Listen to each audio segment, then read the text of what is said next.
Bem-vindos, bem-vindas para você que também não só está aqui, mas está assistindo depois, né? Então, bem-vindo a você que está assistindo a gravação também.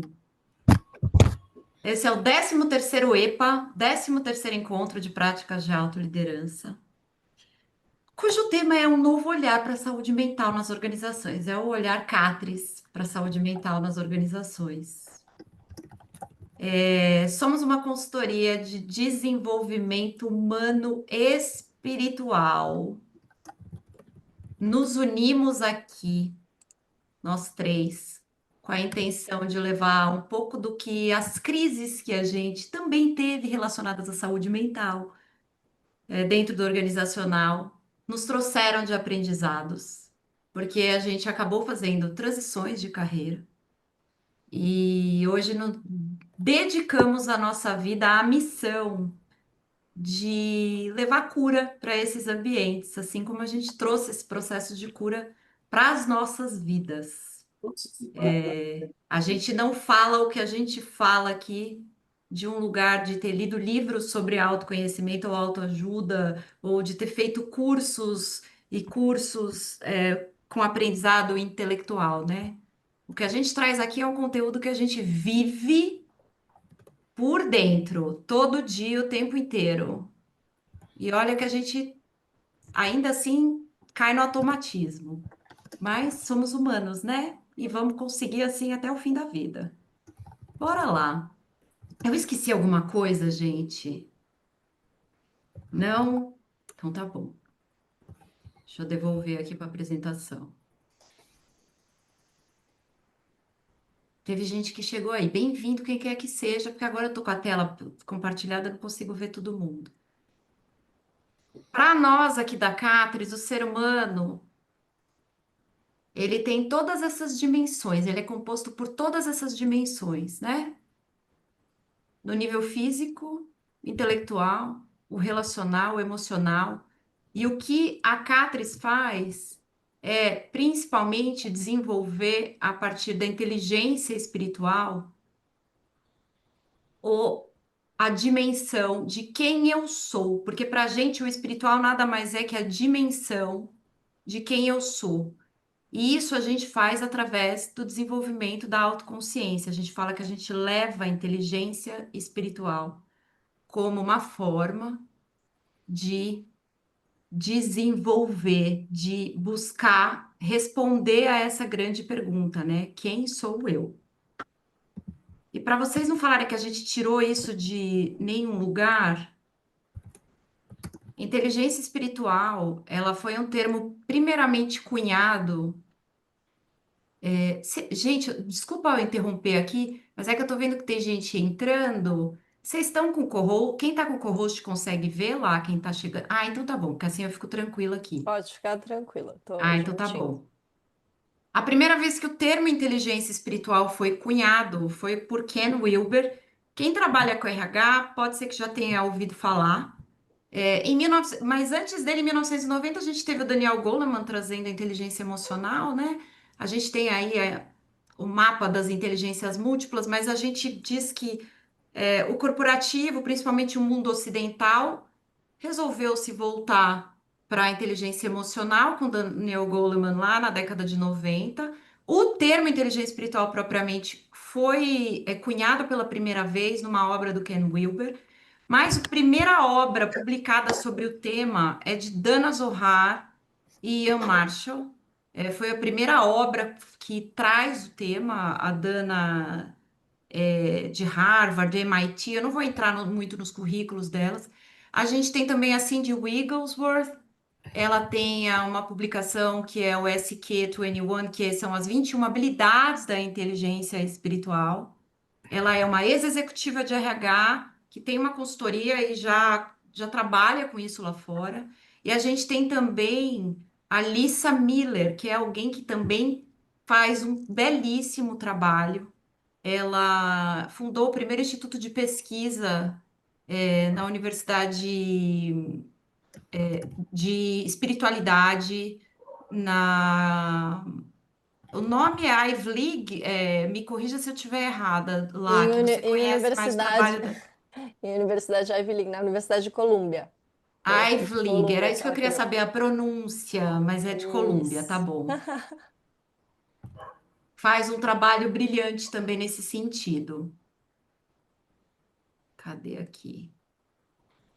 É, a Alice, Bom, ela tem um trabalho de que ela pesquisa o impacto da espiritualidade na saúde, principalmente na saúde mental. Ela tem uma pesquisa do impacto da espiritualidade no cérebro, o quanto o nosso cérebro é mais saudável a partir da espiritualidade e também diminuição de ansiedade, depressão, propensão a suicídio, abuso de substâncias. Ela tem uma pesquisa super robusta nessa área. bora. Gente, temos alguns acordos para esse encontro. Falar em primeira pessoa. A gente para de gravar, as partilhas, mas a gente pede para o grupo que se formou aqui hoje, se for trazida alguma partilha pessoal, manter a confidencialidade desse espaço que a pessoa se sentiu à vontade para se abrir, né? Se ela se sentiu à vontade para se abrir, a gente cuida também do que ouviu sobre ela para se manter aqui. E a gente vai gravar o conteúdo mais, lembrando, vamos tirar no momento das partilhas. Vamos parar de gravar no momento das partilhas para criar esse espaço de confiança aqui com vocês. Então, nesse momento, gente, o que eu vou propor, claro que para as pessoas que estiverem dirigindo, por favor, não. Mas para quem não estiver dirigindo, que não precisa colocar atenção na direção e tiver num lugar que possa se sentar e fechar um pouco os olhos, eu vou pedir para vou convidar vocês nesse momento, a gente vai fazer um pequeno centramento, só para a gente chegar. Ah, a Ana Helena colocou aqui, ó, primeira vez também. E aí sumiu o chat da minha frente. Sou consultora com base no olhar de antroposofia e fiquei interessada em saber mais. Ah, Ana Helena, você é das nossas aqui, você é das nossas. Josiane é a nossa, é o nosso pilar da antroposofia aqui, né? Ela é o nosso pilar da antroposofia. Muito bem, eu vou nesse momento, então, convidar vocês, quem puder, claro, a fechar os olhos. A gente vai fazer um pequeno centramento. Eu vou fechar meus olhos também. Vou pedir para você só observar a sua respiração. Só perceba como ela tá.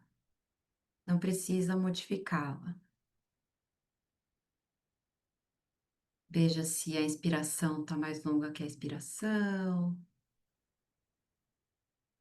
Se tanto um movimento quanto o outro está curto, está mais longo. Como é que ela tá? Muitos pensamentos podem estar passando pela cabeça agora.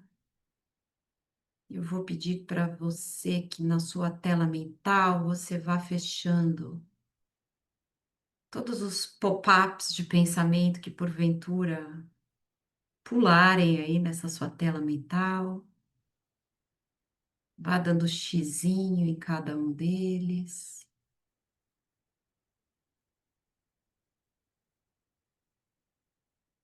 E eu vou pedir para que você, se quiser, claro, intencione se fazer o máximo presente possível ao longo do encontro de hoje,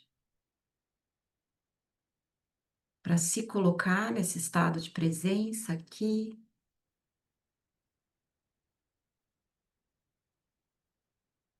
e que chame uma qualidade que todos nós temos e que você que está me ouvindo também tem, que é a qualidade da abertura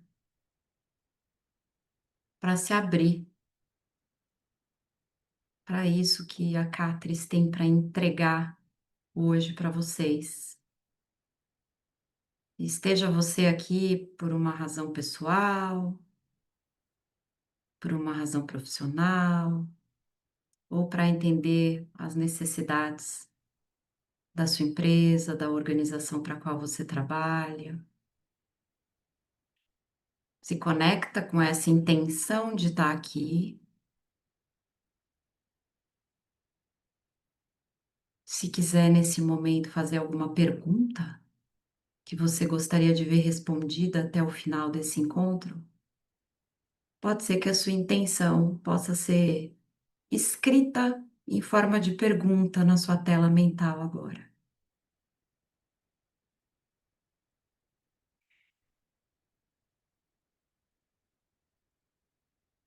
Entre em contato de novo com a sua respiração e vai voltando para cá, cada uma no seu tempo, movimentando qualquer parte do corpo que esteja necessitando desse movimento. Aqui a gente fala que não é falta de educação. Bocejar, se vier o bocejo, se espreguiçar. Nesse espaço você pode se mexer se quiser.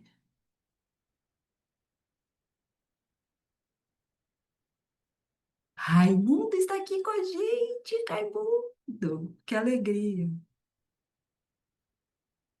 Vou voltar aqui para nossa apresentação.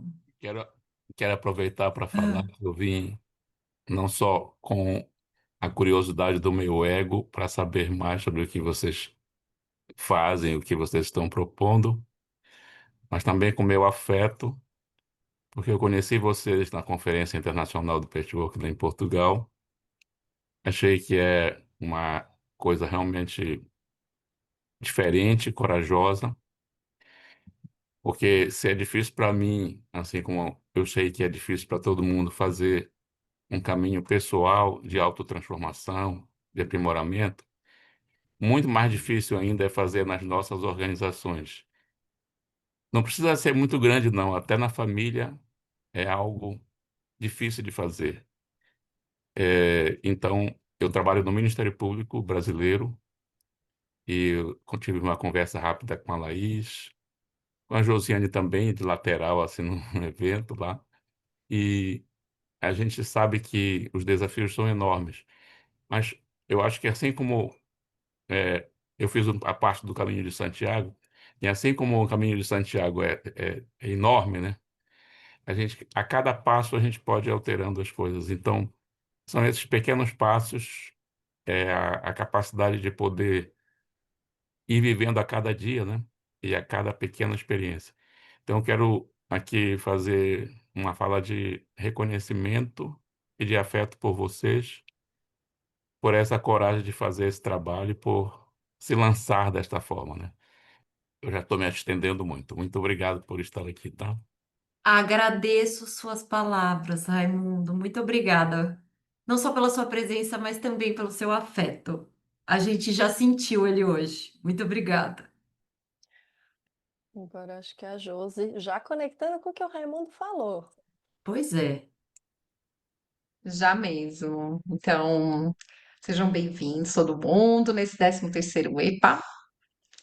O EPA nasce com essa vontade que a Jana falou da gente contribuir de alguma forma por esse caminho que a gente já percorreu um pouquinho e dentro das organizações, todas nós viemos das organizações, e aí a gente parte a partir das organizações para um caminho profundo de autoconhecimento e retornamos agora. E olhando um pouquinho para as organizações que a gente conhece de dentro para fora, tem um livro que a gente ama muito, ele é um guia aqui pra gente, que é o Empresas que Curam. Então fica também uma sugestão de leitura maravilhosa para poder nos conectar com muitas pessoas fazendo muitas coisas legais dentro das organizações. Igual o Raimundo falou, é devagarzinho, mas é possível fazer transformações.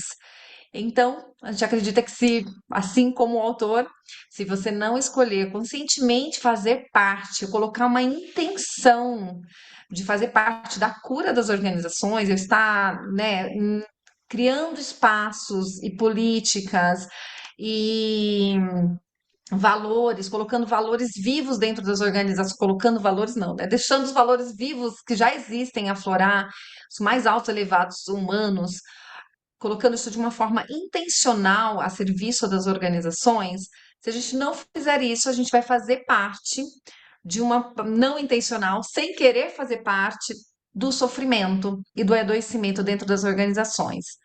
Não só para a empresa, para a família, para todo o núcleo de pessoas, inclusive para nós, né? Dentro da a Catris parte sempre do princípio que do eu meu trabalho tem um impacto sobre o todo, devagarzinho, cada dia escalando, mas qualquer pequeno passo que eu dê faz diferença para o todo. Então, como a gente começa com a gente? Esse é o convite da Catris. Todo o trabalho da Catris vai convidar a gente a fazer um caminho para dentro, um caminho para o eu. A menor das minhas ações impacta no todo. E se eu tenho uma parte em mim adoecida, essa parte em mim vai contribuir para o adoecimento de todo o planeta. Se eu tenho uma parte em mim em busca de cura, em busca de mais hum, consciência, essa parte também colabora para mim, para o outro, para o time ao qual eu pertenço, para toda uma organização e para o planeta. Isso inclui as comunidades, isso inclui as famílias, isso inclui os outros pequenos núcleos que a gente está inserido, as amizades. Quantas vezes tem um amigo nosso que nos inspira profundamente? Então, ou a gente inspira alguém. Então, nós estamos em rede, estamos todos conectados. E considerando isso, o convite que a Catris vai fazer para hoje é a gente trabalhar no âmbito do indivíduo e depois a gente vai fazer essa amarração desse impacto do indivíduo nas organizações. Então, o que que é saúde, né? Vamos falar de saúde mental nas organizações. O que que é saúde? Esse é o significado de saúde pela Organização Mundial de Saúde. Saúde é um estado completo de bem-estar físico, mental e social, e não apenas a ausência de doença ou enfermidade. Fica muito difícil de falar de saúde sem estar vinculada às outras áreas, né? Porque a saúde, ela é vista de uma forma integral. Quando a gente tem alguma questão mental, às vezes, antes já apareceu os sinais físicos que algo não estava caminhando bem antes de virar alguma doença mental. Ou às vezes o contrário, uma doença mental pode também impactar o nosso físico. Então tá tudo interligado. E a McKinsey, inclusive, usa esse conceito da OMS e inclui a dimensão espiritual.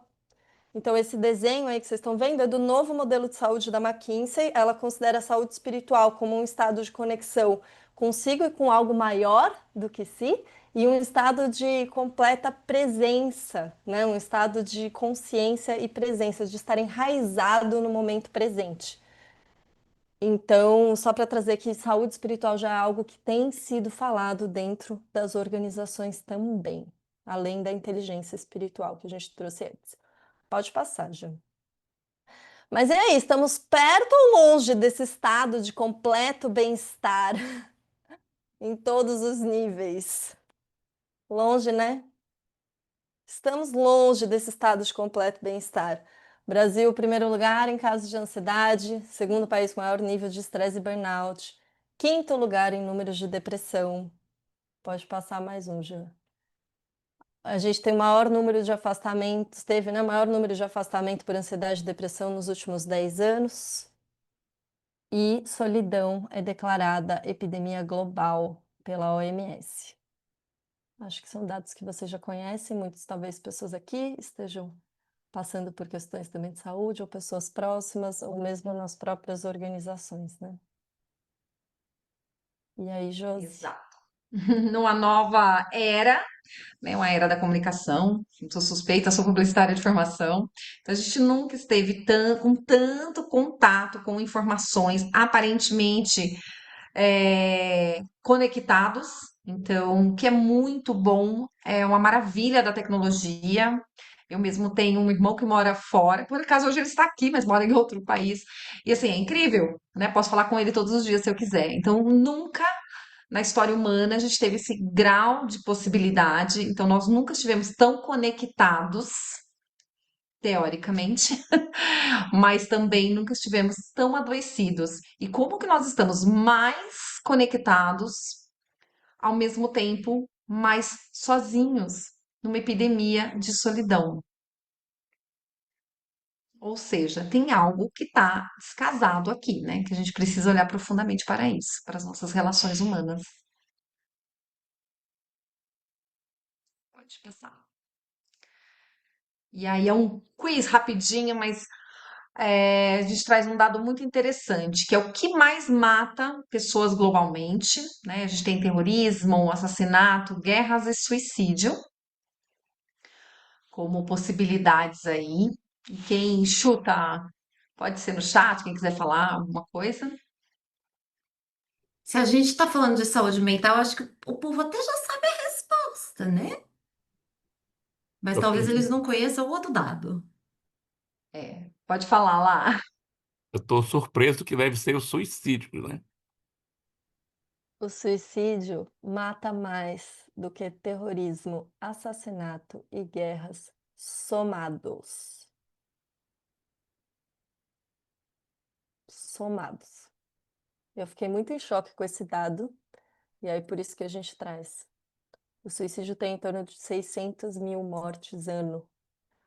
800 mil mortes ano, e terrorismo, assassinato e guerra, 500 a 600 Juntos. mil mortes juntos.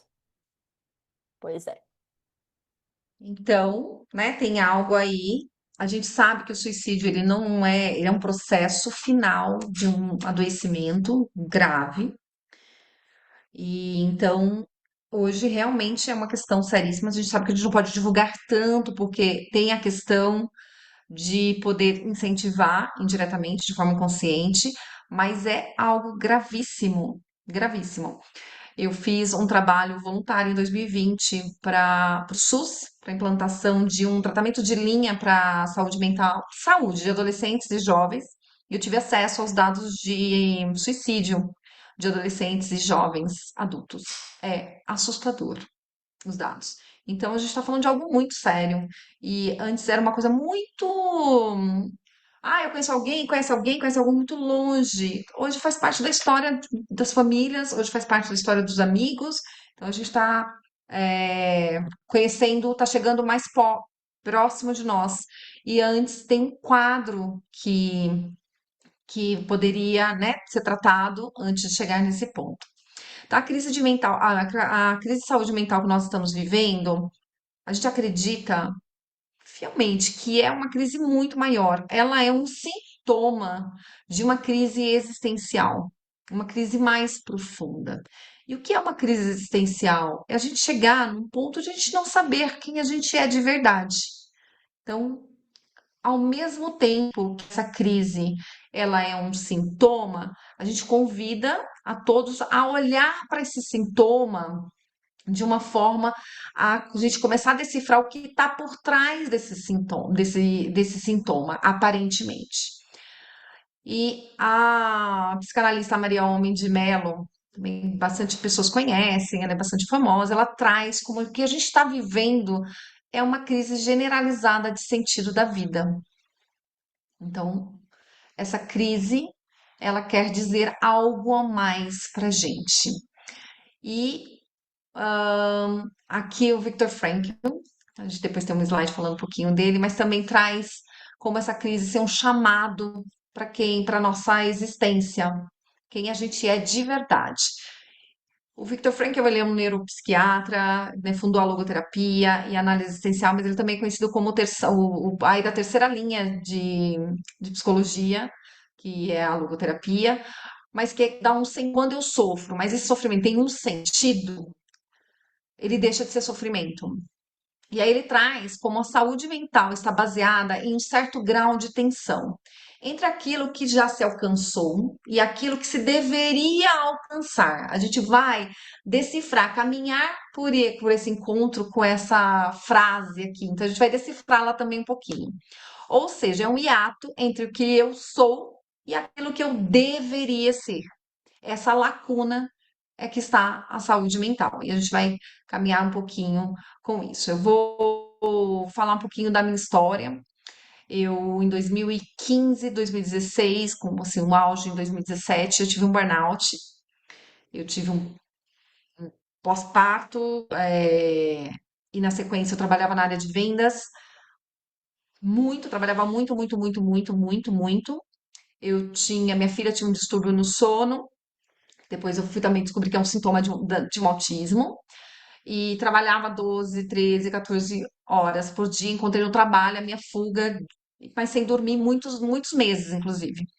E um dia eu estava voltando na Bandeirantes. Bandeirantes, eu moro em Campinas, no interior de São Paulo, e a Bandeirantes é uma via que a gente pode andar 120. Eu estava com o carro da empresa, um frota, E eu lembro de não percebia os meus pensamentos, não era uma coisa que eu observava, mas teve um especialmente que me chamou a atenção. Eu estava num grau de exaustão tão profundo e pensei, se eu bater esse carro vai ser muito bom. Eu vou poder descansar no hospital. Vou ficar ali uns 15 dias, as minhas pernas vão quebrar e eu vou poder descansar. E por um segundo eu pensei, e se eu morrer? Se eu morrer, eu também vou poder descansar. Eu não queria morrer. Eu queria descansar. Mas naquele dia, naquele momento, eu tinha assim, a certeza que se eu não fizesse nada com aquele pensamento, tinha muitas possibilidades de dar exatamente certo, de fazer aquele plano infalível para eu poder descansar. Então, eu conheço por dentro o burnout, de uma forma bem severa, com uma ideação suicida. Então, é, o poder de observar os nossos pensamentos, os nossos sentimentos, nos conhecer, e foi essa foi a escolha que eu fiz, e por isso que eu estou aqui hoje, ela é fundamental, foi um divisor de águas na minha vida. E depois eu fui descobrir um monte de coisas ao meu respeito, né, que a minha crise, o burnout, a minha crise de saúde mental, na verdade, fazia parte, sim, de uma crise existencial bem profunda. Eu já tinha esquecido completamente de quem eu era. E voltamos e volto para o caminho de quem eu sou, né? Então vamos caminhar um pouquinho mais para entender esse ato aqui. Jana, vou deixar com você. Eu tô falando com o áudio fechado. Bom, gente, então, quem sou eu? Quem é você? 95% das pessoas acham que se conhecem. Quantas vocês acham que se conhecem de fato? Alguém tem um chute aí para fazer? Alguém quer fazer o chute, seja no chat ou abrindo o microfone? Quantas vocês acham que se conhece de fato? Quantos por cento, né? Se Quantos por conhece cento de das fato. pessoas de fato se conhecem? Tô querendo os chutes aí.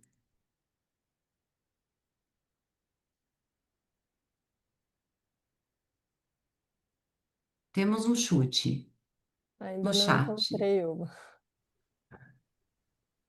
Olha, se aqui até o Jung fez um mapa para poder se conhecer e aí nem terminou a tarefa, imagina. Pois Pois é, é.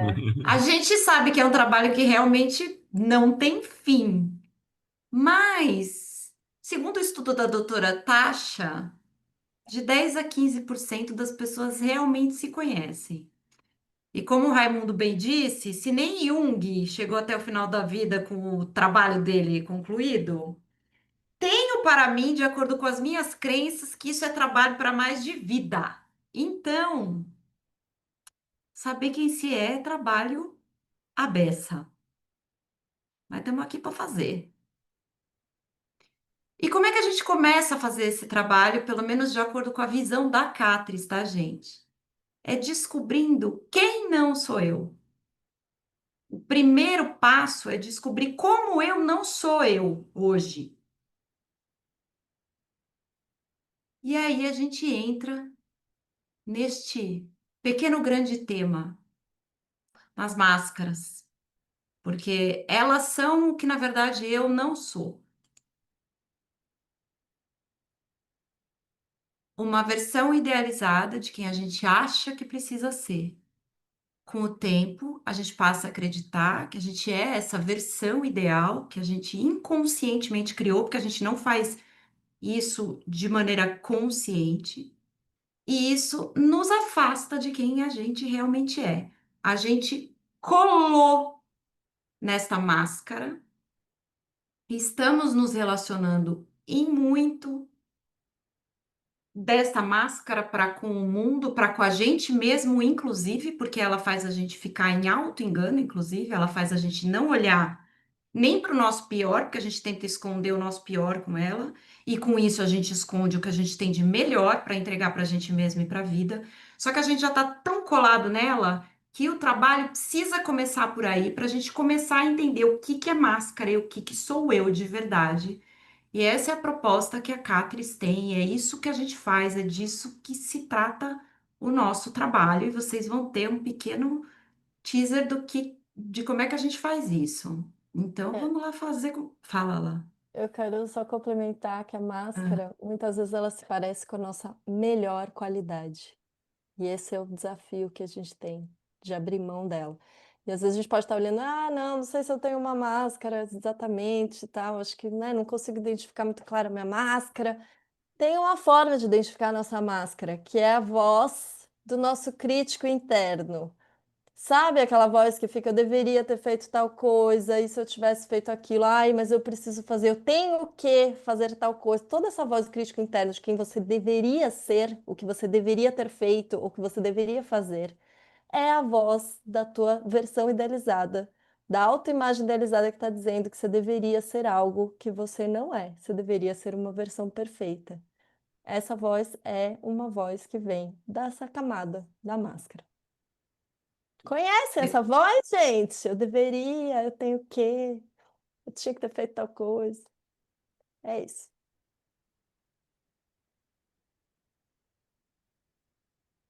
Bom, gente, então a gente tem um convite agora para fazer, porque esse é um encontro de prática de autoliderança, então não vai ter como correr aqui.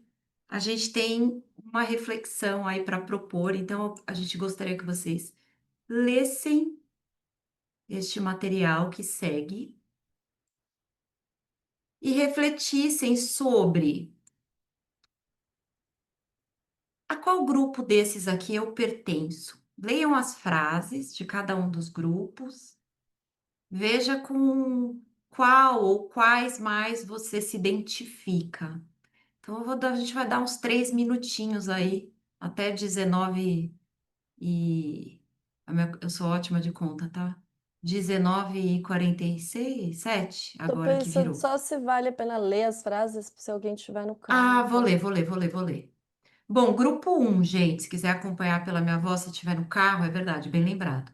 Tá em deslocamento. Grupo um, tenho pavor que sintam pena de mim e que me achem fraco ou fraca. Tenho que me virar sozinho, sozinha, não posso contar com ninguém, preciso ser independente. Sou vista como uma pessoa forte e que dá conta de tudo. Não tenho paciência para pedir, porque sei que posso fazer eu mesma. Esse é o grupo um. Frases do grupo 2. Prefiro fazer as coisas para os outros do que me priorizar. Tenho dificuldade de me autoafirmar e de conhecer meu próprio valor. Sou vista como uma pessoa amorosa, empática, que ajuda muito o próximo. Sinto culpa se prejudiquei alguém e faço de tudo para tentar remediar. Tenho facilidade para gostar das pessoas e busco ser querida por elas. Esse foi o grupo 2. No grupo 3, não tenho paciência para quem dá piti, fala berrando, grita, é explosivo. Prefiro evitar conflitos, deixo de falar algumas coisas para prezar pela harmonia. Sou visto como uma pessoa calma, equilibrada, sábia, mesmo em meio ao caos. Sou sempre justo, objetivo e vejo com facilidade os dois lados do conflito. E essas foram as frases do grupo 3.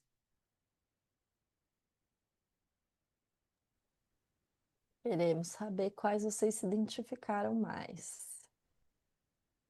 Teve algum que descreveu você? Sim, normalmente a gente se identifica mais com um dos grupos, às vezes com um segundo, e tem um que talvez fique um pouco mais longe, assim, que você não veja tanto.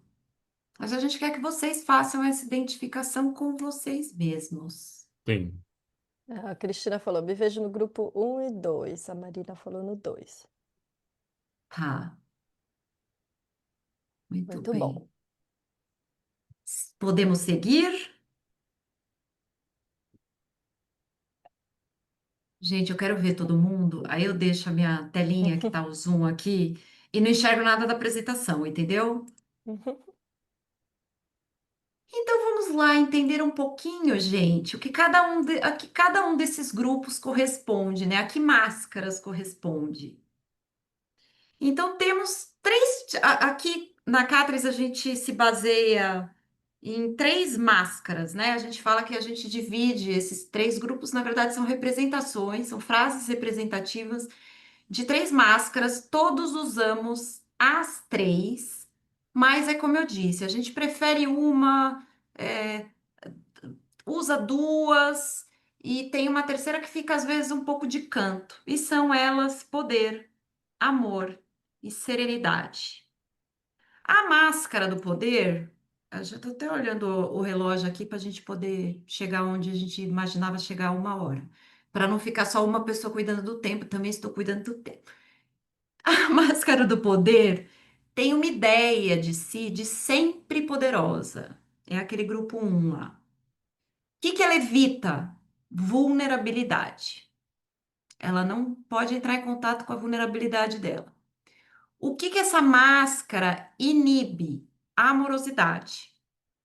Ela tem a vergonha de demonstrar amorosidade. Demonstra agressividade e ser super destemido. Essa é a máscara mais fácil de identificar, assim, por exemplo, num estranho na rua. O cara que tá, por exemplo, dando um piti no supermercado, ou alguém que dá um piti numa reunião de trabalho, sabe? O brabinho da reunião de trabalho. Normalmente, a pessoa que reagiu, né? A gente fala, a pessoa tá reativa.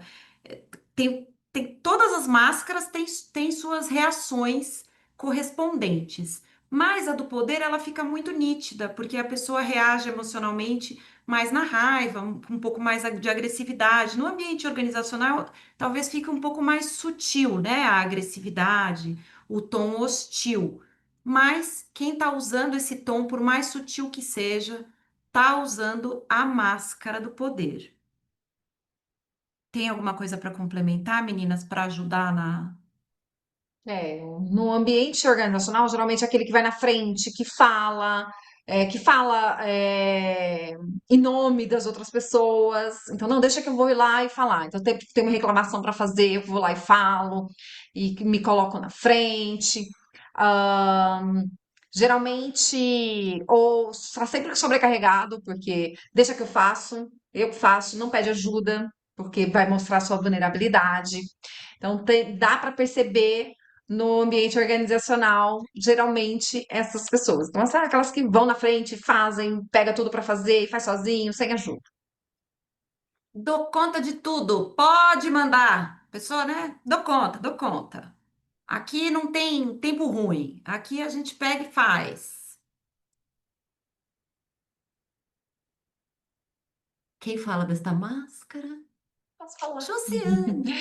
A gente falou da máscara do poder, agora eu vou falar da máscara do amor. A máscara do amor, então quem utiliza a máscara, ela é um recurso, a gente falou, né? Uma ideia de quem a gente é, então é uma roupa que a gente usa, um personagem, e esse personagem tem a ideia de si, se acredita mesmo que é sempre amoroso ou amorosa. Então, sou sempre amorosa, estou sempre prezando por agradar as pessoas, estou a serviço das pessoas que eu evito ser desagradável, falar não, colocar limite, ocupar meu espaço. O que está inibindo? Porque está inibindo o poder pessoal e a autoconfiança.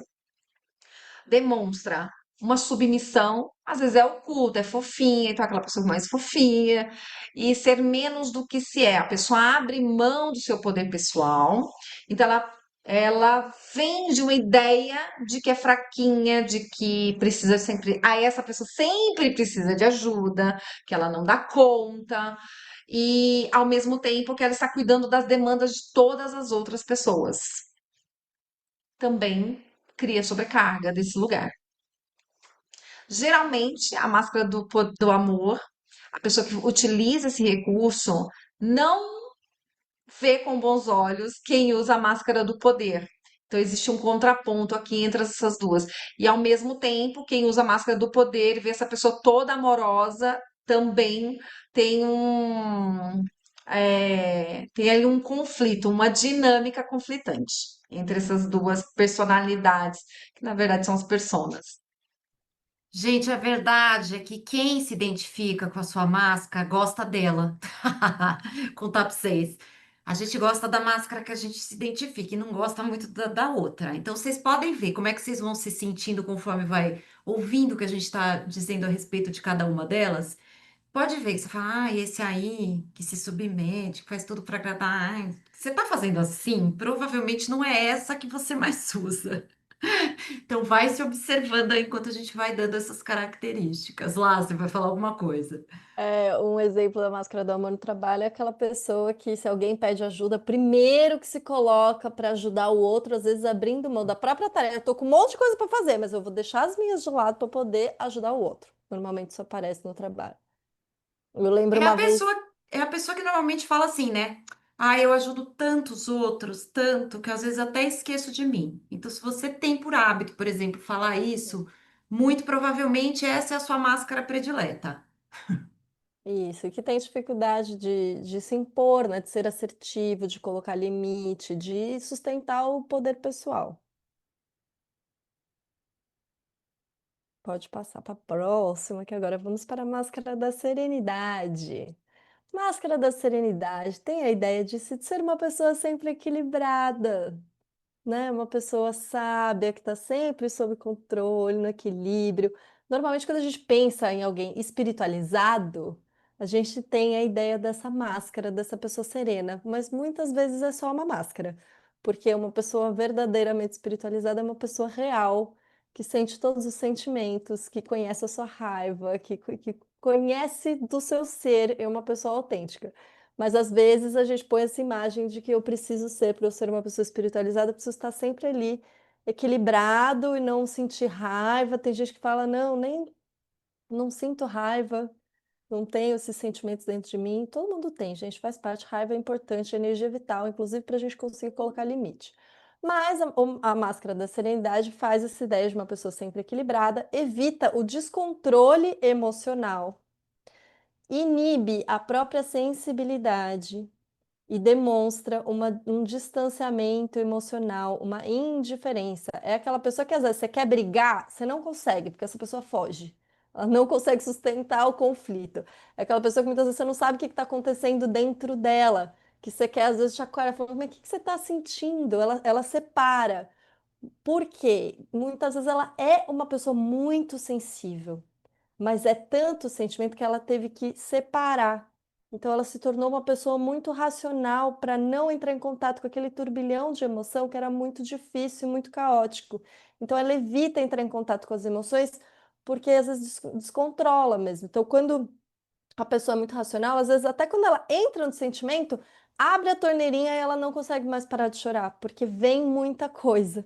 Então não é que essa pessoa não tem sensibilidade, ela tem muita, mas ela aprendeu a separar e ficar bem no racional. Um outro exemplo é que essa pessoa, às vezes, numa reação automática, ela é a que congela ou se retira. Então, eu tenho um exemplo. Uma vez eu estava num boteco tomando uma cerveja com uma amiga, de repente começou uma briga no meio do bar e uma pessoa apareceu com uma faca, chegou com uma faca no meio da briga, começou uma briga mais intensa mesmo. E eu fiquei parada ali assistindo, enquanto a minha amiga que estava comigo já estava do outro lado da rua, do outro lado da rua falando, Laís, tipo, sai daí. E é a pessoa que às vezes congela, é um pouco uma das reações da máscara da serenidade. Falar um pouco da dinâmica das máscaras, que é a da serenidade especificamente, elas colocam um pouco acima, isso é num nível racional e emocional, ela está acima da máscara do poder e do amor. Então, tem um grau de superioridade bem sutil, lógico, muito oculto, disfarçado, mas sim, então ela nem vai se relacionar com esses outros seres inferiores, porque quem dá piti ou quem é muito emocional é demais para quem utiliza a máscara da serenidade. Eu ia falar, no fight, tem aquele fight, flight ou freeze, né? A máscara de serenidade é que vai para o flight, que é a retirada, ou o freeze, que é o congelamento. O fight é a máscara do poder, que é o que vai para o ataque, então numa reação, assim, numa defesa, ele vai mais para um ataque, para uma agressividade. E tem o fawn, que é o adular. O amoroso é o que vai adular. Então, numa situação dele se sentir indefesa, ele vai querer tentar agradar o outro, se colocar como vítima. Então são essas quatro reações automáticas, mas o sereno é o que congela ou se retira. Entendi. Legal. A Marina colocou também. Eu me vejo, outra Marina, muito no poder e amor, um mix.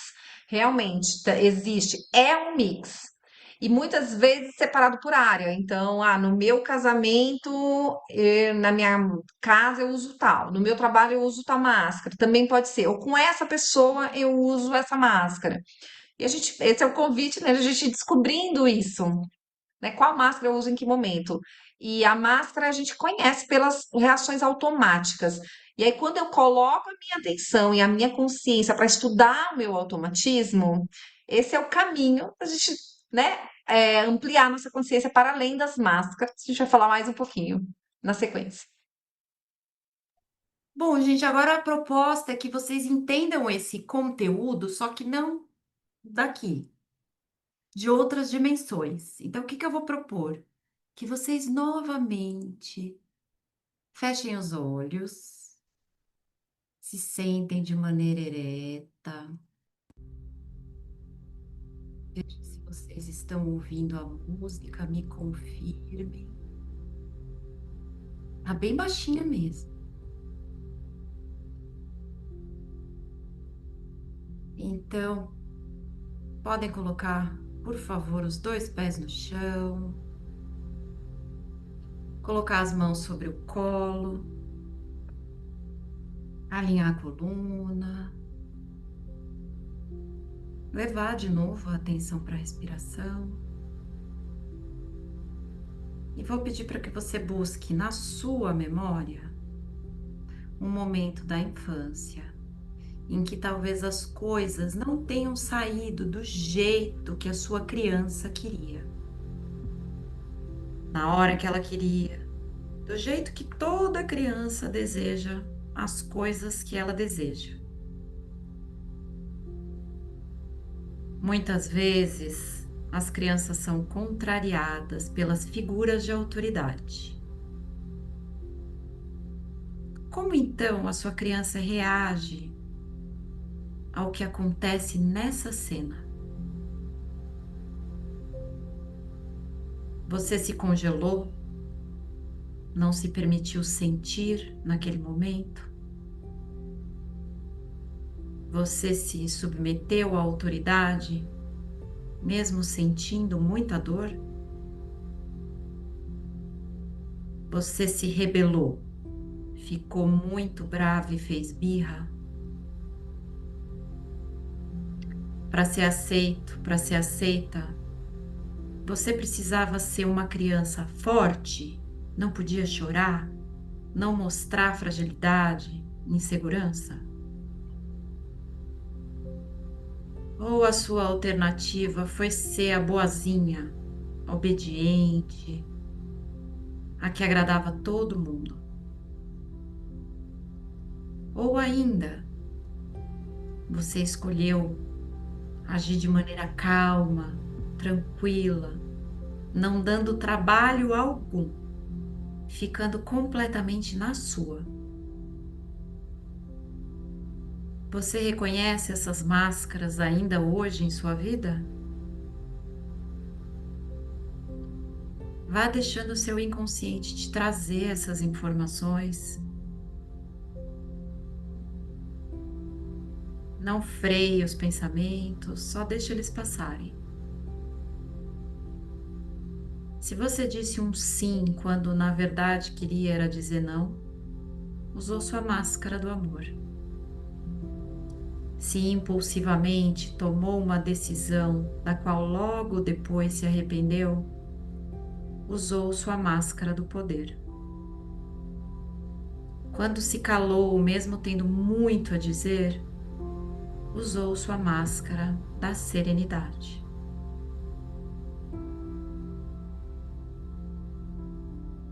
Vai voltando a atenção para sua respiração.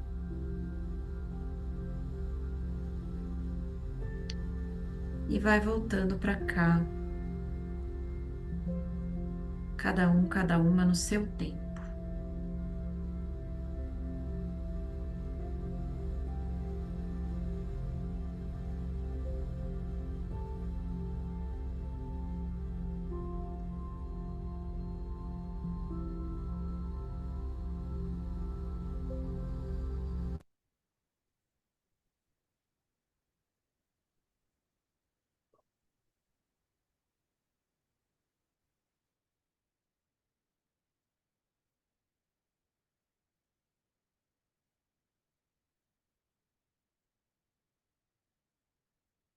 Como vocês estão por aí?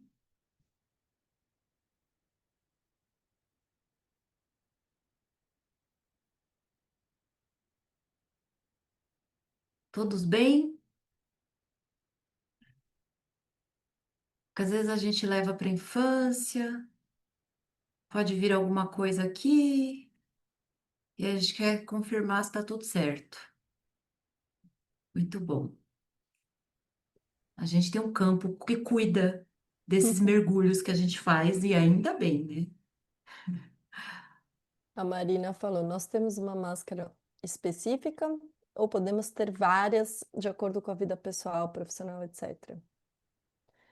Podemos usar todas, elas estão todas à nossa disposição e a gente usa mesmo todas. E a Josi até comentou já que a gente pode usar uma numa determinada área da vida, outra em outra área. Às vezes a gente usa uma com um colaborador, uma outra com outro colaborador, vai depender de com quem a gente está interagindo. Elas se modificam a partir das diferentes relações. Então, com uma pessoa a gente costuma ir para a máscara do amor, se submeter, fazer o que agradaria. Com a outra a gente monta no cavalo, né? Na brabeza do poder.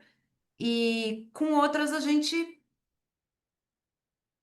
e você pode ver que isso muda de relação para relação, em áreas da vida. E isso pode até mudar de acordo com o tempo. Tem épocas da vida, por exemplo, às vezes a gente vai amadurecendo ao longo da vida. Durante um tempo a gente usa uma máscara, aí a gente viu que não funcionou. A gente não faz isso conscientemente, mas a gente às vezes viu que não funcionou e a gente migra para uma outra atitude, que é de uma outra máscara. Eu mesma já usei muita do poder e depois que eu percebi que ela não funcionou, eu dei uma mudada na serenidade, principalmente no trabalho.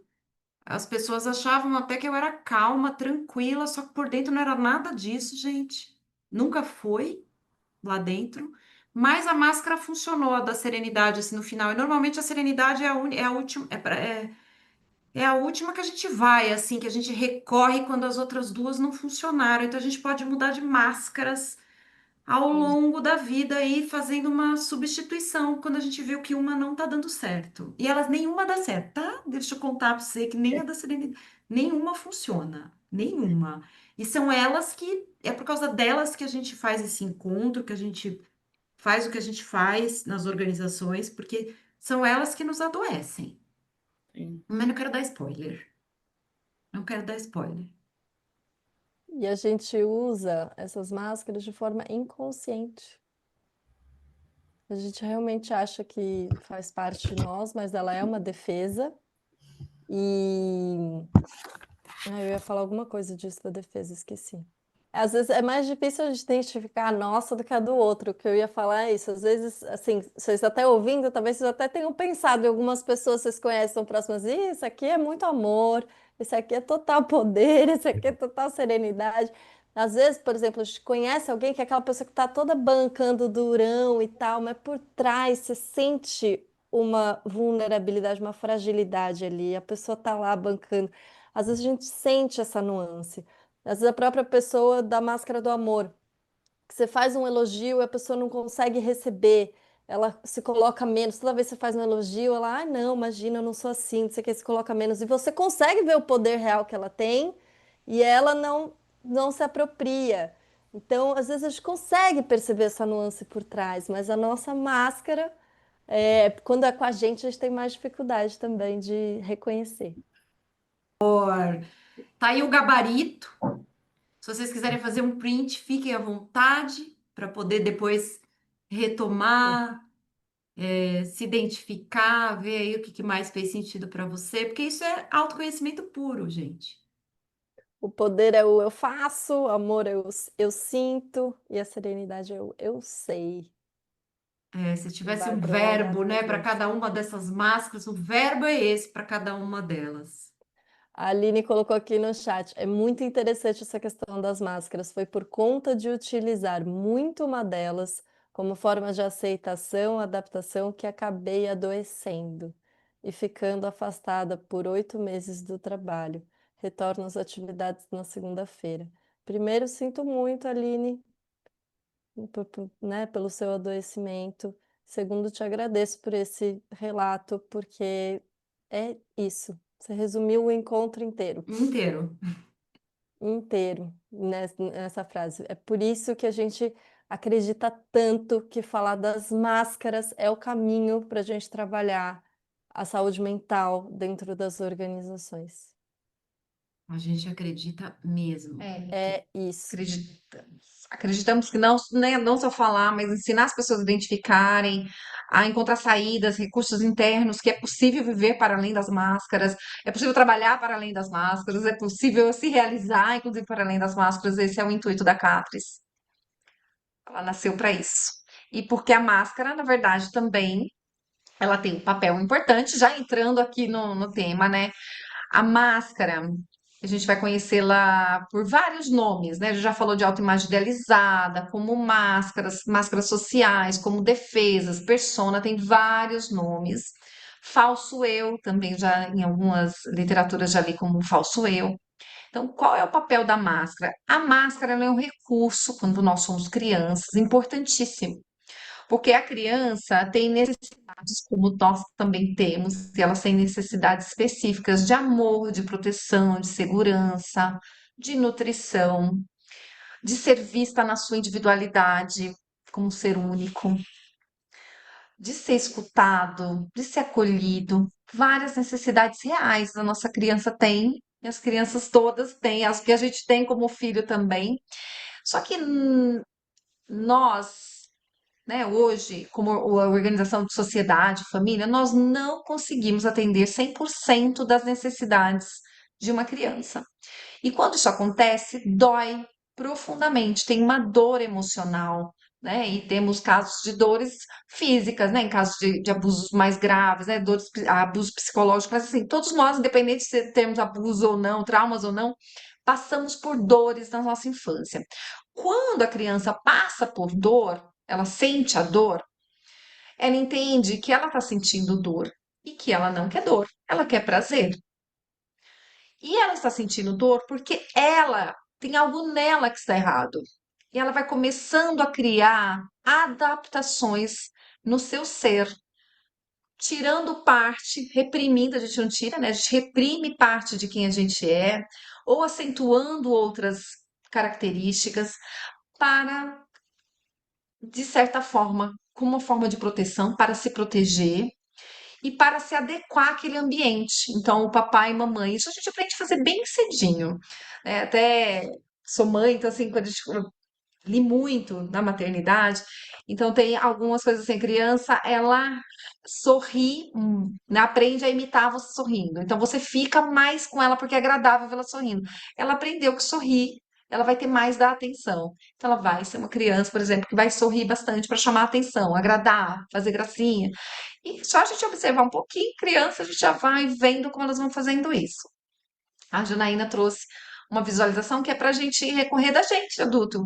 A gente criança, como era a gente criança, e não tendo, passando por alguma dor, e como a gente reagia. Já tem criança que vai bater o pé e vai falar, não, eu quero, é do meu jeito. E tem outro tipo de criança que vai doer demais, falando, não quero nem sentir essa dor profunda, eu vou entender o mundo. Saio para entender o mundo através da cabeça, que aí a gente vê a máscara da serenidade. E aos poucos a gente vai compondo esse mecanismo de defesa das dores infantis. Com o tempo, ele deixa de ser um mecanismo, a gente vai crescendo, só que a gente usou tanto, tanto, tanto, tanto como a Aline falou, a gente usa muito, a gente usa muito. Isso vai ficando lá no inconsciente, e a gente, com o tempo, vai acreditando que nós somos essa máscara, nós somos a roupa que nós usamos, nós somos esse recurso, nós somos essa persona. Então, o trabalho de autoconhecimento é desconstruir as camadas de quem eu não sou, porque eu escondi o meu ser inato, a minha essência, através das máscaras. Eu escondi muito, a gente esconde muito. o nosso ser. Então, é um trabalho de escavar, é um trabalho para arqueólogo do ser, para quem gosta de mistérios, porque a gente vai tirando camadas e camadas e vai entendendo que é complexo. Aí eu uso uma com fulano, outra com ciclano, elas vão se intercalando. Eu faço escolhas profissionais, eu mudo os ambientes que eu trabalho, eu ajudo a moldar esses ambientes a partir da minha máscara. E nós temos muito das relações humanas de adultos de máscara para máscara. E raríssimas vezes uma alma encontra outra alma, um ser encontra outro ser. A gente está atuando a partir da nossa superficialidade. Mas a gente tem boas notícias, que é, calma lá, ainda não é. Nós não somos a máscara. A máscara é um recurso. Só que se eu tô grudada com aquela roupa e achando que eu sou ela, eu vou ter que encontrar instrumentos, recursos para poder descolar ela e eu poder olhá-la, eu observá-la e descobrir mais de quem eu sou. Vou ter que tirar essa roupa, abrir mão da roupa que eu uso. Então, quando a gente é criança, ela tem um papel legítimo. Nenhuma criança, nenhum de nós sobreviveríamos se nós não tivéssemos uma máscara. Essa dor está para além da capacidade da criança de sustentação. Ótimo recurso, legítimo quando criança. Quando adulto, a coisa muda de figura. Quando adulto, isso ficou lá no inconsciente, eu saio para o mundo para lutar na máscara do poder, para agradar na máscara do amor, ou para entender o mundo, racionalizar o mundo a partir das minhas ideias, do meu racional. Para quê? Para que eu possa esconder o vazio existencial de quem eu sou de verdade, que ficou lá atrás. Junto eu escondo aquelas dores que eu não quis sentir e ficou para cá. Só que quando algo chega pertinho daquela dor, eu ponho a roupa e ajo no automático, esse é o automatismo. A gente vai agir com o mesmo recurso que a gente encontrou na infância. Vou dar um exemplo. Uma crítica. A gente pode receber uma crítica. A crítica, todo adulto tem capacidade de receber uma crítica e a gente não morrer com essa crítica. A gente vai receber, analisá-la se faz sentido, se não, vai pedir para a pessoa trazer um exemplo de quando eu agi dessa forma, de repente que não agradou. Porém, no nível emocional, parece que a gente vai morrer. Então, eu tenho um feedback, 50 coisas maravilhosas a meu respeito. Tem um ponto a ser melhorado, é com esse um ponto que eu me apego e fico remoendo, remoendo, remoendo, remoendo, remoendo. Então, eu estou agindo com o meu lado ainda imaturo, encontro aquele recurso da máscara, e aí cada máscara vai encontrar uma solução para lidar com a crítica. Mas é um exemplo de como a gente, e todos nós temos um lado já adultecido, temos a nossa essência em operação em vários momentos da nossa vida, mas a gente age muito pela máscara. Então, quando adulto, a gente esconde o nosso vazio existencial através da máscara. E também aquelas dores que a gente deixou lá, o nosso passivo de dores que a gente não sentiu. E continuamos agindo da mesma forma, só que como adultos. Então, o que que a gente faz quando adulto? A gente faz uma troca inconsciente. Porque se eu entendi que naquele ambiente, então a gente trabalha, eu entrei numa organização, a gente faz uma leitura verbal, consciente, de vários níveis, a gente tem essa capacidade de fazer uma leitura do ambiente, da atmosfera daquele ambiente. Fala, opa, aqui eu vou ter que me adaptar e vou ter que ser de tal forma. Quando a gente faz isso, a gente está fazendo um recurso da máscara. Eu estou usando a máscara, que é quem eu quero parecer ser para pertencer. Pertencer é uma necessidade infantil, hoje estudadíssima pela neurociência, que ela provavelmente vai entrar naquelas. A gente tem na psicologia a pirâmide de Maslow, tem as necessidades básicas, e o pertencimento está sendo estudado porque é uma necessidade básica. Tem estudos com macaquinhos que ele prefere pertencer a um grupo de pessoas Não é, na verdade, é um estudo com a mãe. Então, ele prefere, para pertencer naquele vínculo, escolher aquele vínculo com a mãe, ou ele ter alimento. Então, tem um estudo que ele separa em dois grupos. Um tem alimento e tem como se fosse um peito, então um macaquinho, mas é frio o ambiente, ou é como se fosse um peito, mas ele leva choques, mas é quentinho o ambiente. Ele vai preferir aquele vínculo de ficar lá mais quentinho. A gente faz isso no ambiente. Hoje eu tenho uma filha com autismo, a gente estuda bastante, chama Mascaring, bastante no autismo, mas na verdade todos nós fazemos. Então, esse é o grande salto que a gente vai dar, que todos nós fazemos em algum grau, que é como eu adapto a minha personalidade para agradar, pertencer, me sentir segura. Então, o Raimundo trouxe. Raimundo, vou pedir sua licença para usar o seu exemplo, né? Se tem um conflito, aquilo mexe tanto comigo que eu vou usar a máscara do poder para abafar o conflito. Para mim é demais o conflito. Então, o tempo todo a gente está fazendo essa troca. E aí eu troco de forma inconsciente. Quando eu uso a máscara, eu troco pela minha integridade, quem eu sou de verdade. Eu estou Quero. trocando. Então, a gente vê a saúde mental. Pode Não, vai, passar, pode seguir, pode seguir. pode seguir. A gente vê Gente, eu fico o tentando adoecimento, descobrir aqui, ó, que hora que eu tenho que trocar. Eu fico o tentando timing. acompanhar a fala, mas assim, às vezes não É casa. maravilhoso, Jean, tá tudo certo. A doença mental a gente enxerga então como uma saudade profunda de quem a gente é. A gente usou tanta máscara, a gente escolheu pertencer, a gente escolheu agradar, o que a gente como adulto não precisa fazer. E isso nos dá uma saudade profunda do nosso self, da nossa essência, do nosso eu maior. Tem vários nomes também para a nossa essência, que é esse núcleo mais profundo do nosso ser.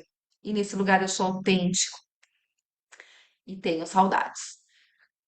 Um dia a gente recebeu essa pergunta, Catris, de gente fazendo uma palestra. Como eu posso sentir saudades de quem eu sou se vocês estão dizendo que eu nem sei então quem eu sou? Eu acho muito intrigante essa pergunta. Pois é, esse é o convite. Realmente, quem a gente é um mistério. Alguém colocou aqui, é um mistério. É um mistério, somos um mistério. A gente vai estar nos conhecendo até o nosso último suspiro nessa vida. Mas é esse o convite do trabalho, né? Que é esse caminho de poder sair um pouquinho da máscara e descobrir quem eu sou. Quais são as minhas qualidades? Quais são as minhas, a gente vê qualidades aqui, os defeitos como distorções das qualidades, é uma forma bem diferente de ver, é um outro material que a Catris tem, legal de conteúdo, mas descobrir o que é importante para mim, quais são os meus valores, né, o que é ético, o que eu estou disposta a fazer, quais são os limites que eu não quero ultrapassar, quais são os que eu preciso ultrapassar e quero ultrapassar. Então, esse é um grande convite para esse trabalho. Eu quero só trazer o que a Marina trouxe aqui no chat. Fiquei pensando sobre usar máscaras pode trazer sofrimento, porém a singularidade do indivíduo também não pode trazer. Eu queria entender o que você está chamando de singularidade do indivíduo como sofrimento. Porque o que eu vejo é que conforme a gente vai sendo mais autêntico, mais íntegro com nós mesmos, o impacto que pode acontecer é algumas pessoas não aceitarem, não se conectarem. Porque imagina você tá o tempo inteiro se relacionando pela máscara. Então, eu tô lá na máscara do amor fazendo tudo pelo outro. A partir do momento que eu começo a me conectar mais comigo e a não fazer tudo pela máscara para o outro, pode ser que algumas pessoas não queiram mais, né? Porque mudou ali a relação. Mas estaremos sendo mais verdadeiros conosco e atraindo as pessoas que de fato vão gostar da gente por quem nós somos de verdade. Então, quando a gente fala que da doença mental é uma saudade profunda de quem se é, em algum nível da alma, a gente sabe quem a gente é, só está muito escondido esse self, esse centro, esse núcleo, mas ele está lá. A gente não sabe disso, não sabe quem é, a gente precisa ir tirando as camadas, mas em algum lugar, num nível bem profundo da alma, a gente sabe. Então eu vejo assim, quanto mais a gente está conectado com quem nós somos de verdade, menos sofrimento a gente tem. Pode ter um impacto em algumas relações, mas eu não vejo como sofrimento. Sofrimento é ficar sustentando quem a gente não é. Tanto que o maior arrependimento que as pessoas têm no fim da vida Eu não sei se vocês sabem qual é, mas tem um estudo da Bronnie Ware, que é uma enfermeira australiana que fez uma super pesquisa. Ela trabalha muito com cuidados paliativos. Ela fez o estudo com pessoas no fim da vida. E o maior arrependimento que as pessoas têm no fim da vida é não ter tido a coragem de viver uma vida fiel a si mesmo. É isso que a gente está falando. A gente vive na máscara e não tem a coragem de viver uma vida fiel. Então, eu entendo que a singularidade da gente se conectar com quem a gente é, poder ser fiel a si mesmo, é exatamente o que nos tira do sofrimento. Só que a gente tem que fazer Eu, uma distinção aí entre dor e sofrimento. Não sei se era isso que você ia falar, Josi. Mas assim, é, a dor, gente, é inevitável, a gente vai viver ela, dentro, fora do ambiente corporativo, não vai ter como. Mas sofrimento é da máscara. O real sofrimento, quando a gente está falando aqui nesse contexto de saúde mental, nas organizações, é da máscara. O sofrimento ele vai ser advindo da máscara. A dor é inevitável. A gente vai ter dor de frustração todo dia, a gente vai ter as frustrações do ambiente organizacional e fora do ambiente organizacional. Vão causar dor? Vão causar dor. Uma coisa é dor, outra coisa é o sofrimento que a máscara impõe para a gente, sem a gente ter consciência disso, até chegar no nível da saúde mental e do afastamento, né? E da gente ter agora a possibilidade com essa crise de fazer um reencontro com quem a gente é. Porque é disso que se trata, essa crise de saúde mental, de colocar você no caminho de volta para se encontrar com você mesmo. pode falar, Raimundo, depois você volta aqui na Marina. Duas coisinhas só. Uma coisa é, eu posso usar o meu poder também para exercitar a máscara do poder conscientemente. E assim eu posso galopar nela e aos poucos, não precisando mais usá-la. Que aí eu assumo meu poder real. Ou seja, eu não preciso abrir mão da máscara de uma vez por todas. Eu posso só tomando consciência de que eu estou usando ela. Porque o problema é esse, né? Eu posso, o grau que eu vou usá-la.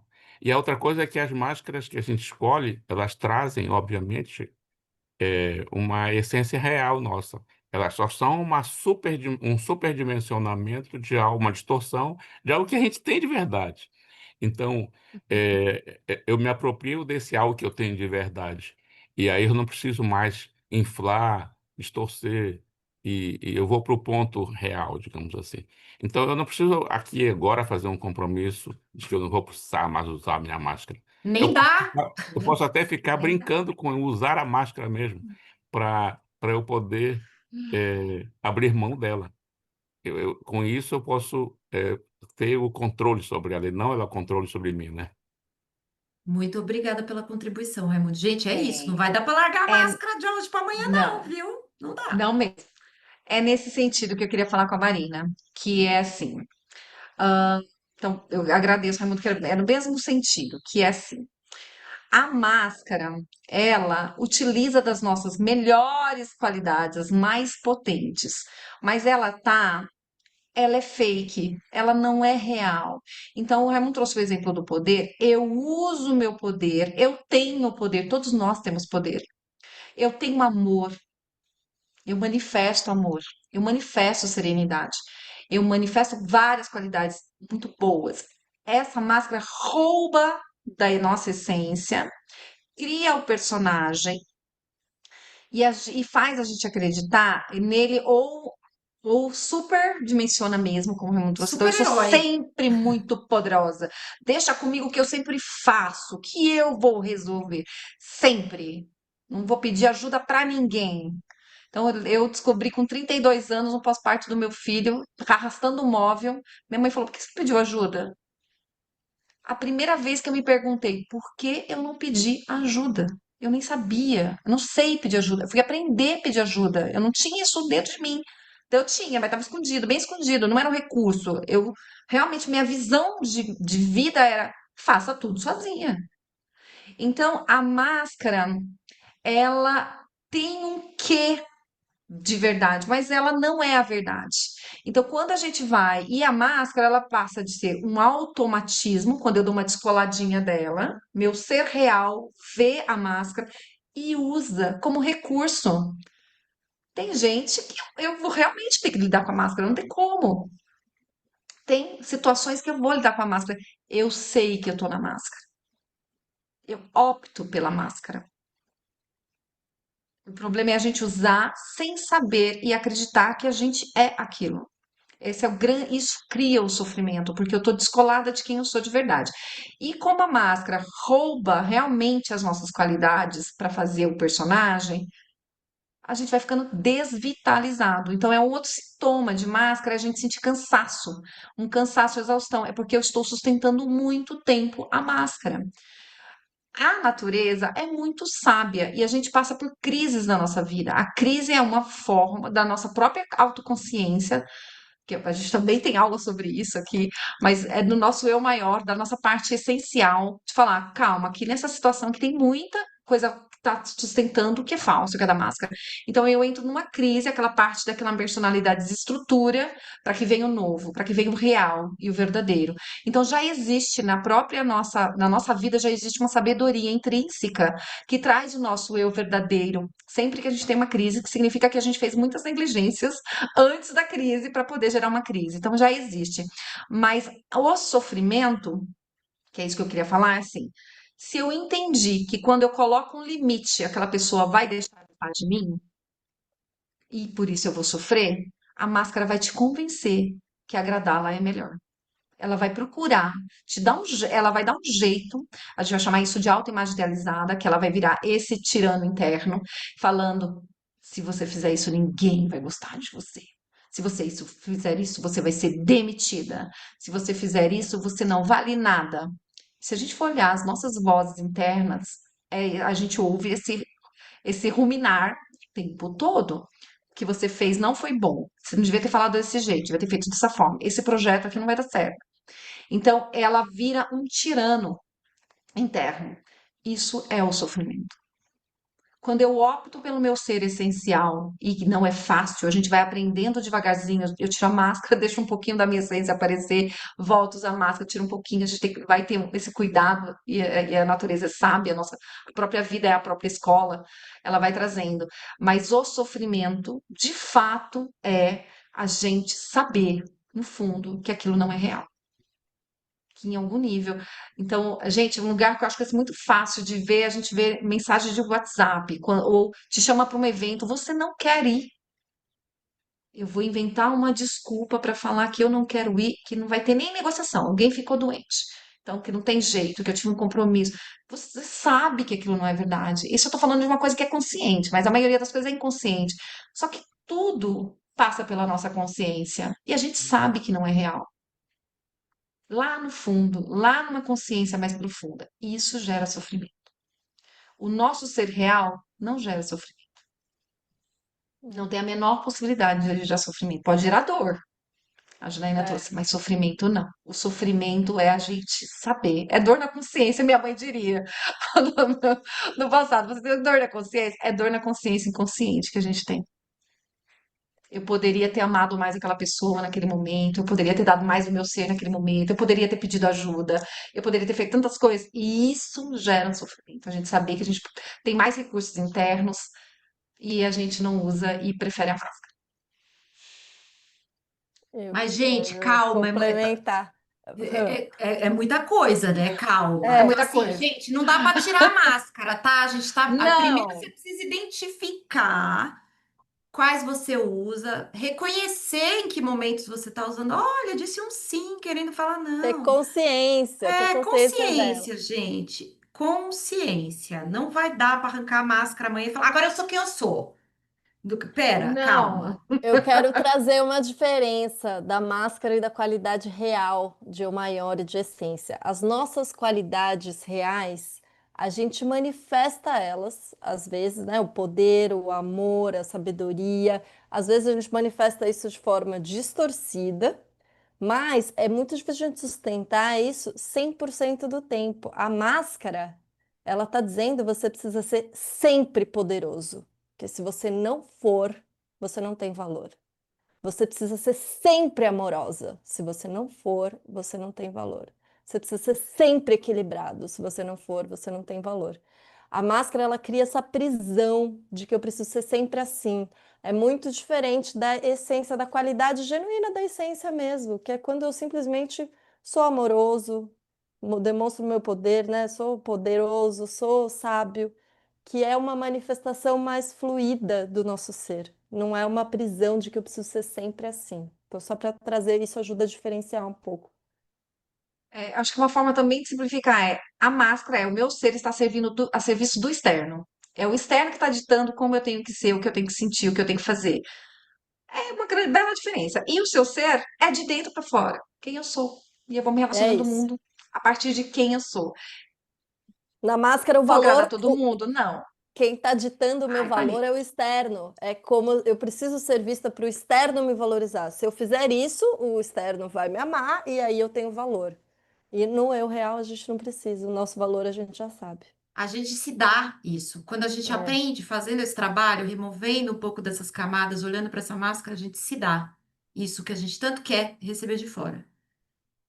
Então, é só a gente que pode fazer a avaliação disso, se estava na máscara ou não. Eu posso mandar uma mensagem agora para alguém que me ligou, que me chamou para um evento e eu não estou a fim de ir e falar, putz, então não estou a fim de ir. Só que muitas vezes eu já escolhi falar, inventar uma desculpa e falar que alguém estava doente na minha casa para não ir.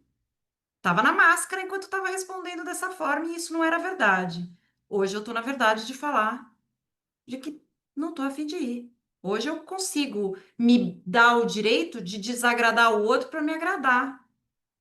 Quando a gente está na verdade, a gente acaba nem desagradando. Falando a verdade, a gente não desagrada. Mas a gente precisa analisar caso a caso, situação por situação. Essa é uma pergunta boa de se É, fazer. Qual que é a verdade nesse momento? Qual que é a minha verdade nesse momento? Vai, Josi. só acrescentando o que a Jana está falando, por exemplo, eu também posso responder: eu não vou porque eu não estou afim da máscara, do poder. Também, Então, também. por isso que é dentro da gente, não tem resposta. É dentro de nós. E, Marina, parece que tem alguma questão sobre ou eu sou amorosa e agrado, sou acolhedora, ou eu sou mais sistematizada, tem ordens, tem regras. E não é coisa separada, é junto. Então, dentro do seu ser real, tem tudo isso junto. E parece que nas máscaras pode estar separada, mas dentro de você, né? Não para um filho, quantas vezes esse não é amor? Um limite bem colocado. Não firme e amoroso. Então, e nós, como seres humanos, precisamos de ordem, precisamos de hierarquia, precisamos de algumas questões. Então, quando isso se estabelece, não quer dizer que você deixa de ser acolhedora ou amorosa. Muitas vezes é uma forma de ser amorosa, inclusive. Né? Dentro de uma casa, por exemplo, né, pais e filhos têm regras. Então, isso é amor, em forma de ordem. Pode andar junto. Lá. Eu até tirei a parte de jogar o Bem, jogo pra gente seguir. bom. E aí agora é a Josi. É a Jana, é a Jana. Ah, Ah, é tá a Jana. bom. Tinha uma pergunta antes só, não sei se quer deixar a pergunta só para eles refletirem depois. Deixa eu ver. Então volto, para não sei. Você tá com a apresentação agora, você que pôs, não foi? Ou Eu fui não. eu? Você Ai, é doida. gente, que doida. É A muito pergunta é: doida. É onde, de muito que doida. forma eu estou ferindo a minha integridade? Fica para reflexão. Onde é que eu estou usando a máscara que de repente eu posso começar a abrir mão dela? Ah, e tem mais uma coisa linda para falar desse da integridade, né? Gente, é a gente mesmo. A gente não precisa contar nada para ninguém, que se eu tô usando máscara, eu não tô, deixei de usar. A integridade é quando eu não sei que eu tô usando máscara, aí eu tô ferindo a minha integridade. Porque aí eu me perdi de mim e tô achando que eu sou algo que eu não sou.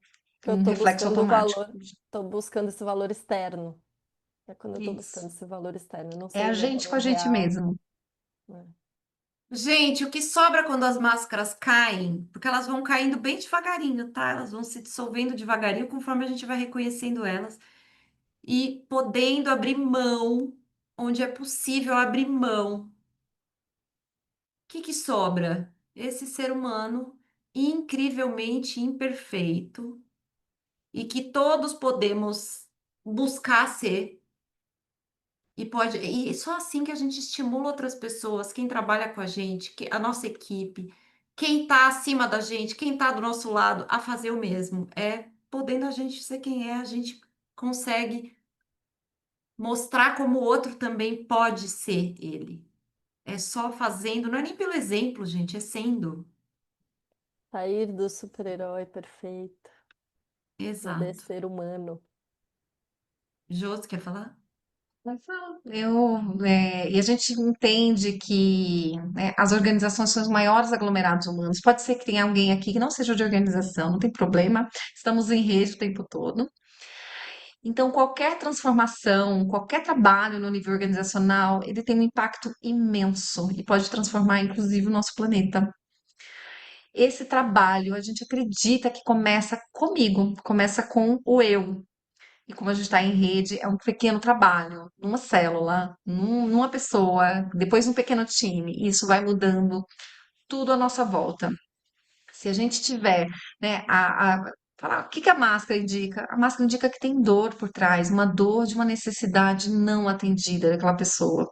Então, quando a gente está também agindo pela máscara ou se relacionando e vê que a pessoa está numa máscara, tem dor dentro desse ser humano. Estamos todos com dor. Então, eu posso respeitar também esse nível de interação humana, que infelizmente ainda é assim. E cada vez mais a gente vai trabalhando para que a gente possa se relacionar. Primeiro começa com a gente. Como eu me relaciono comigo? Eu sei que eu uso máscara, eu sei como. Eu não vou saber, gente, tudo, a gente não sabe. A gente está em uma caminhada, a gente vai ficar até o último dia de vida fazendo essa caminhada para quem quiser fazer essa jornada. Mas eu começo me conscientizar do que é importante para mim, da minha qualidade real, da minha imperfeição, o valor da minha imperfeição. Eu posso errar. Na máscara a gente não pode errar, nunca. Ela vem com o chicotinho. Então a gente se torna mais humano. Quando eu me torno mais humano, eu dou permissão para o outro também ser mais humano e a gente melhorar a nossa interação. Então esse é o convite da Cates para vocês. Esse é só uma pontinha do que a gente faz, de um trabalho mais profundo. A metodologia traz os 3 eus de consciência. A máscara é um pequeno dele e ela tem sub-N formas de trabalhar e subdivisões que a gente faz. Então, mas a gente quis dar uma pitadinha do que a gente faz. E agora eu quero abrir para quem quiser compartilhar um pouquinho do que descobriu de você, como foi o encontro, o que que está levando. A gente quer fazer uma troca para quem que se sentir aqui de estar conosco. Gente, mas não sem antes dizer que o que você acabou de fazer foi usar a sua inteligência espiritual para investir em sua saúde. E se isso não valeu para você, que então a gente possa ter inspirado você a levar um pouco disso que a gente fez aqui para dentro das organizações. É isso. A gente precisa fazer o jabá também, tá, gente? A gente gosta muito de fazer o que faz, vive dessa missão e quer continuar vivendo. Só voltando, Jô, isso Hum, que, né, que você acabou de fazer, que você usou sua inteligência espiritual. Essa, essa reflexão, essa conscientização, essa interiorização, de eu perceber, reconhecer quando eu estou usando a máscara, quando não, poder fazer essa investigação e ampliar a minha consciência de quem eu sou. Isso é usar a inteligência espiritual. Só de estar aqui, se observando, vocês já estão usando a inteligência espiritual de vocês. E não é por acaso que vocês vieram parar nesse encontro hoje. também não acho, não. Gente, a gente tem toda a última quinta-feira do mês o encontro, o próximo é dia 24 de julho. A gente ainda não tem o tema, mas estamos abertas a sugestões. Temos aqui nossos serviços para organizações. A gente sabe que a gente faz palestras, faz workshops, team buildings, mas a gente sabe que o que verdadeiramente transforma são as nossas jornadas e as nossas mentorias. A gente se aprofunda, máscara é uma parte desse tema, né? Tem outras camadas que a gente vai Pequena visitar parte. com as nossas jornadas. Eu quero complementar que eu acho que todo mundo que está aqui está buscando cura de alguma forma. Seja cura para si, seja cura para o outro próximo, seja cura para a sua organização. e que, infelizmente, não tem fórmula mágica, não tem uma pílula que a gente toma que vai resolver essa questão de saúde mental de um dia para o outro. É um caminho de ampliação de consciência, é um caminho de autoconhecimento, leva tempo, é uma jornada. Mas quanto antes a gente começar a fazer esse trabalho, tanto conosco, começa por mim, fazer esse caminho de autotransformação, quanto levar isso nas empresas, esse tipo de conteúdo, é isso que vai ajudando a gente a mudar o sistema, porque o sistema ele está aí estabelecido, a gente só vai alterar esse sistema através da transformação individual e da ampliação de consciência de cada um, começando por nós. Então, é esse o trabalho da Catris, é esse o convite, é essa a nossa missão, a nossa contribuição, levar um pouco do que transformou as nossas vidas pro mundo organizacional também. A gente Deixa pode ter eu. uma creca quando a gente ouve falar cura. Eu também não entendia isso há anos atrás, gente. Falava, por que o pessoal fala tanto de cura? Que isso?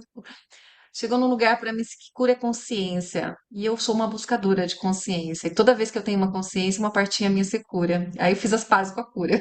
Porque eu não entendia, não entrava na minha cabeça. Consciência. Então, somos todos buscadores, né, de outros patamares de consciência. Foi a frase final para a gente. E depois a gente abre aqui, já? Tá bom, tá bom. Ou você pensou em deixar depois? Tô achando ela, tá, gente? Tô catando ela aqui. Tô catando, tô catando. Peraí, cadê?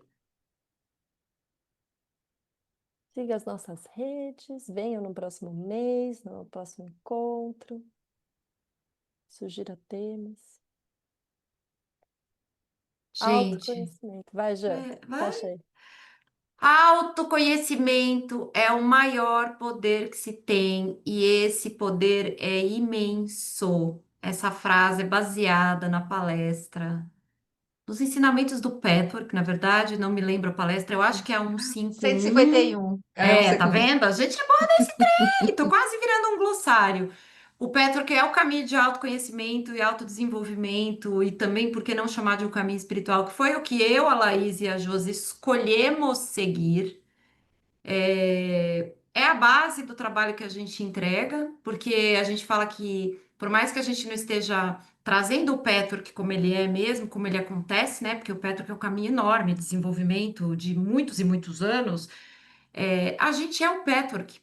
Então, não tem como tirar o Petworth da gente. A gente respira ele, a gente vive ele todo dia. Então, a base do que a gente traz para cá é o Petro, porque foi ele que fez a transformação em nós para a gente poder hoje estar entregando o melhor de nós para vocês, inclusive. É isso. Boa. Eu vou parar a gravação, agradeço quem assistiu online. E aí a gente fica aqui papeando mais um pouco.